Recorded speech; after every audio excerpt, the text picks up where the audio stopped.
Bonjour à tous et bienvenue sur notre chaîne. Aujourd'hui, nous allons plonger dans l'histoire fascinante de Shaka Zulu, l'un des plus grands guerriers et stratèges militaires de l'histoire africaine. Son règne a transformé les Zoulous en une force redoutable, laissant une empreinte indélébile dans l'histoire. Préparez-vous à découvrir une épopée de bravoure, de stratégie et de légende. Restez avec nous jusqu'à la fin pour découvrir tous les aspects de cette histoire, les origines et la naissance de Shaka. Notre histoire commence vers la fin du XVIIIe siècle, dans une région de l'Afrique australe qui deviendra plus tard les KwaZulu-Natal.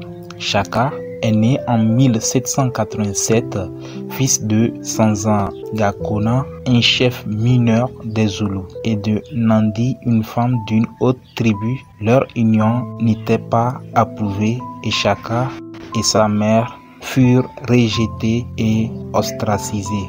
Shaka et sa mère furent forcés de chercher refuge auprès des Langeni et plus tard des Mtetwa, deux tribus voisines.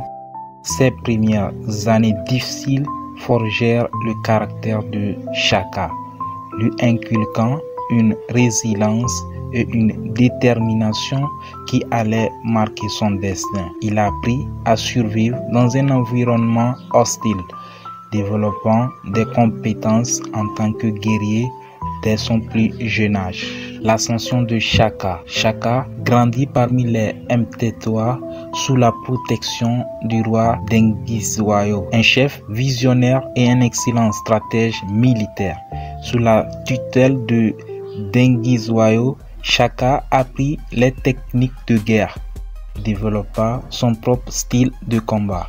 Il se distingua rapidement par son courage et ses compétences, gagnant la confiance et le respect de Dengiswayo. Lorsque son père, Sanza Gakona, mourut en 1816, Shaka retourna chez les Zoulous avec le soutien de Dengiswayo pour revendiquer sa place en tant que chef. Il prit rapidement le contrôle, éliminant ses demi-frères rivaux et consolidant son pouvoir. Shaka commença alors à réorganiser et à transformer l'armée Zoulou. Sous le règne de Shaka, la petite tribu des Zoulous allait devenir une force redoutable en Afrique australe. Il fit preuve de génie militaire et de stratégie innovante pour agrandir son royaume. Les réformes militaires de Shaka. Shaka apporta des réformes militaires révolutionnaires qui allaient changer le cours de l'histoire zoulou. Il réorganisa l'armée en régiments ou amabutu basés sur des groupes d'âge et de compétences.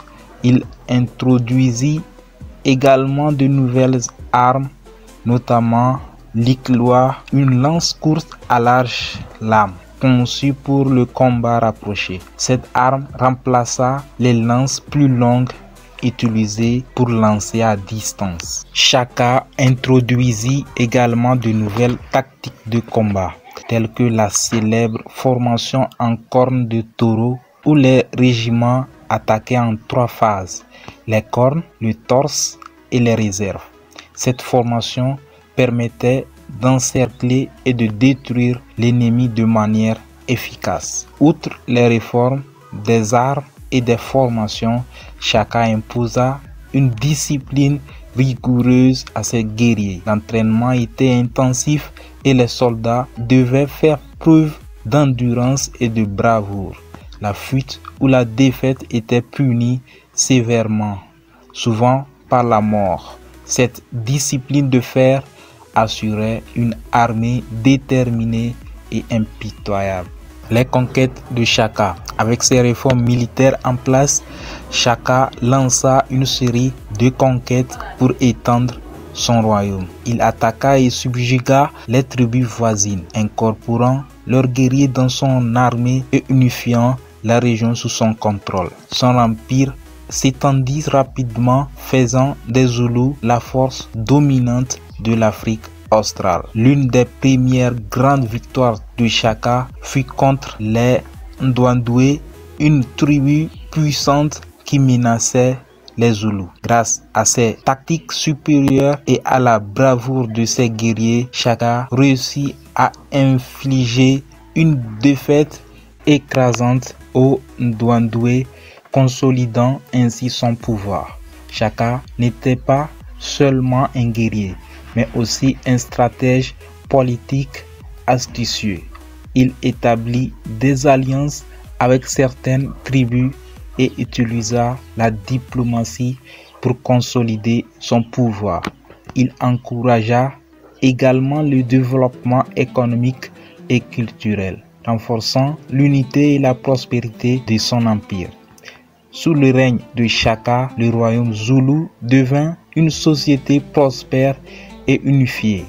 Il encouragea l'agriculture, le commerce et l'artisanat et mit en place des lois et des traditions qui renforcèrent la cohésion sociale. Les Zoulous prospérèrent sous son leadership, devenant une nation forte et respectée. Les dernières années de Chaka, malgré ses succès, le règne de Chaka fut marqué par des tragédies personnelles et des conflits internes. La mort de sa mère Nandi en 1827 le plongea dans un profond chagrin.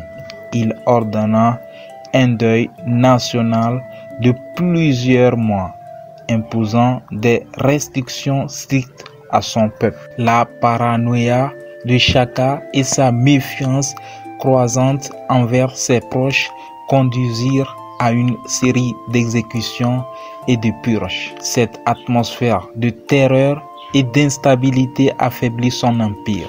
En 1828, Chaka fut assassiné par ses demi-frères Dengane et Mlangana, qui craignaient pour leur propre sécurité et voyaient une opportunité de prendre le pouvoir. L'héritage de Chaka. La mort de Chaka marqua la fin d'une ère, mais son héritage perdura. Dengane lui succéda et tenta de maintenir l'empire. Mais sans le génie militaire et la vision stratégique de Chaka, les Zoulous connurent des difficultés croissantes face à l'arrivée des colons européens.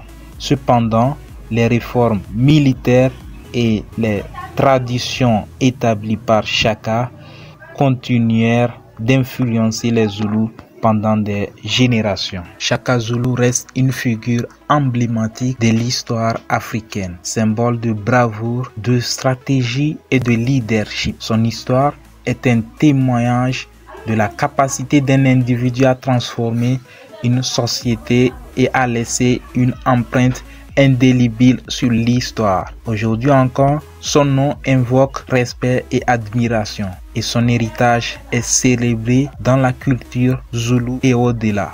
L'influence de Chaka Zoulou va au-delà de ses réformes militaires et de ses conquêtes. Son leadership charismatique et ses innovations ont inspiré de nombreuses générations de leaders et de guerriers. Sa vision d'une nation unifiée et puissante a été une source d'inspiration pour les mouvements de résistance contre la colonisation et pour la renaissance culturelle zoulou. Chaka a également laissé un héritage culturel riche. Les histoires de ses exploits et de sa bravoure sont transmises de génération en génération, préservant la mémoire de ses contributions et inspirant les jeunes Zoulous à être fiers de leur patrimoine. En rétrospective, Chaka Zoulou était bien plus qu'un conquérant. Il était un visionnaire qui voyait au-delà des batailles immédiates pour imaginer un avenir où les Zoulous seraient unis et prospères. Son héritage est un rappel puissant de l'importance de la vision, de la détermination et de la capacité à transformer des défis en opportunités. Et voilà, c'était l'incroyable histoire de Chaka Zoulou, le guerrier légendaire. Si cette histoire vous a inspiré, n'oubliez pas de liker, commenter et partager cette vidéo. Abonnez-vous pour plus d'histoires captivantes et légendaires. Merci d'avoir regardé et à bientôt pour une nouvelle aventure.